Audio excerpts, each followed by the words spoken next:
पवन खेरा के लिए मेरा एक कमिटमेंट था कि सुप्रीम कोर्ट ने भी उनको बोल दिया है कि असम का थाना में आके हजीरा लगाने के लिए। बाकी आगे आगे आप फिल्म देखते रहो। आप एक बार हेमंत बिश्व शर्मा कुछ बोलते हैं तो शायद ही हम पीछे पुलक के देखता हूं। तो आप आगे देखते रहे। लेकिन पवन खेरा जी को मैं एक धन्यवाद देना चाहता हूँ।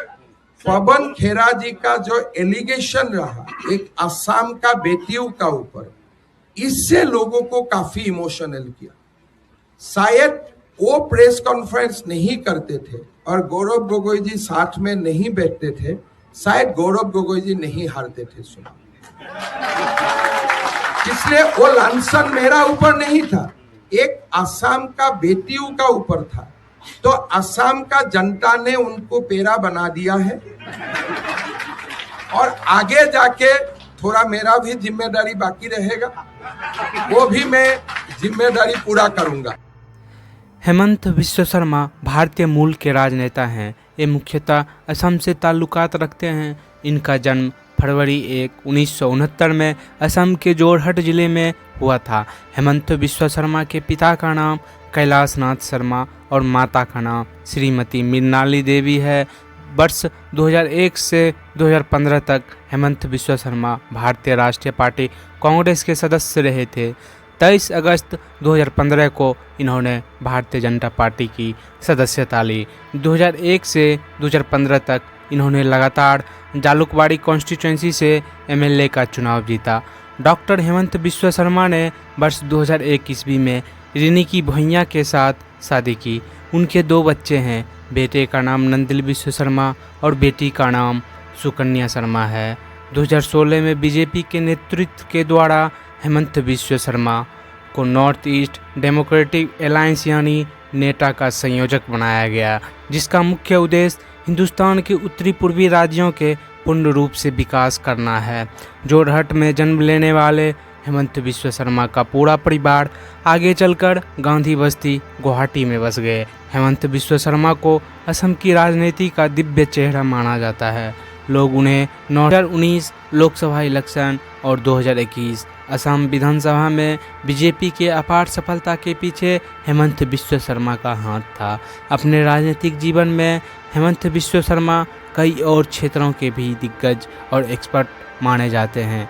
खासकर खेलकूद में बहुत रुचि हैं और खेलकूद को बढ़ावा देने के लिए ये अपने राजनीतिक जीवन की शुरुआत करने से पहले से लगे हुए हैं।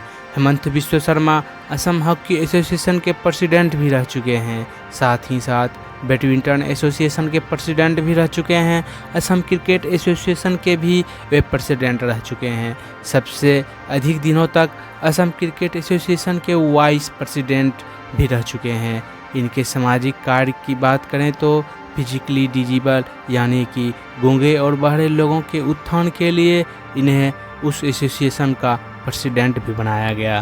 कांग्रेस सदस्य रहते हुए इन्होंने लगातार 3 बार 2001, 2006 और 2011 में असम असेंबली का चुनाव जीता।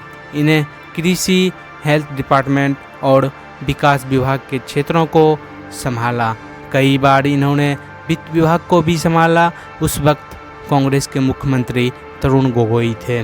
तरुण गोगोई से मनमुटाव के कारण हेमंत बिश्व शर्मा कांग्रेस को छोड़ दिया।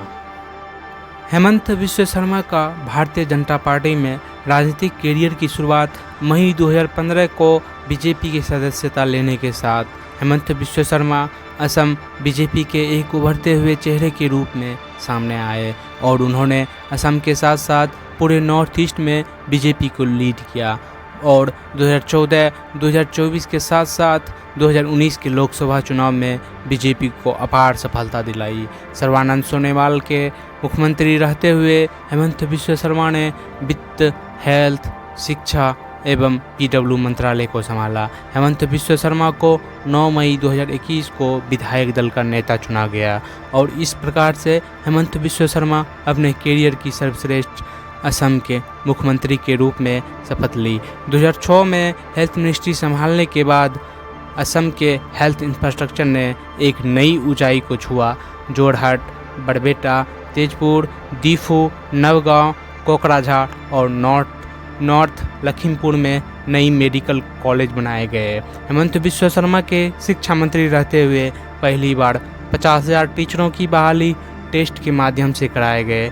पिछले गत वर्षों में इन्होंने शिक्षकों की बहाली पर काफ़ी ध्यान आकर्षित किया।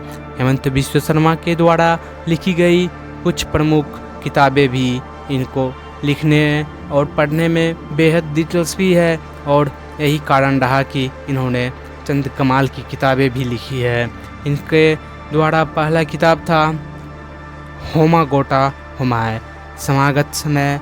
इस किताब के लिए इन्हें पाठकों द्वारा बहुत वाहवाही मिली। उनके लिखावट को पाठकों द्वारा बेहद सराहा गया। भिन्न समय और भिन्न मत। इस किताब को इनोवेटिव आइडिया से भरपूर PW combination training centre Dispur में रिलीज किया गया। इस किताब में उन्होंने असमय परंपरा को अपने नज़रिए से लिखा। 2021 विधानसभा इलेक्शन में शानदार प्रदर्शन करते हुए हेमंत बिस्वा शर्मा के चाणक्य नीति के लीडरशिप में बीजेपी 60 सीट लेकर पूर्ण बहुमत से वापस सत्ता में आई। कई राजनीतिक पंडितों का मानना था कि इस शानदार प्रदर्शन के कारण ही हेमंत बिस्वा शर्मा बीजेपी मुख्यमंत्री पद की दावेदारी दे सकते हैं और हुआ वही। वर्ष 2021 में असम में भाजपा की सरकार आने के बाद हेमंत बिस्वा शर्मा वर्तमान में असम के मुख्यमंत्री हैं। उन्होंने 10 मई 2021 को असम के मुख्यमंत्री पद की शपथ ली। असम के सभी विधायक हेमंत बिस्वा शर्मा को ही चुनावी तैयारियों के लिए अपने विधायक दल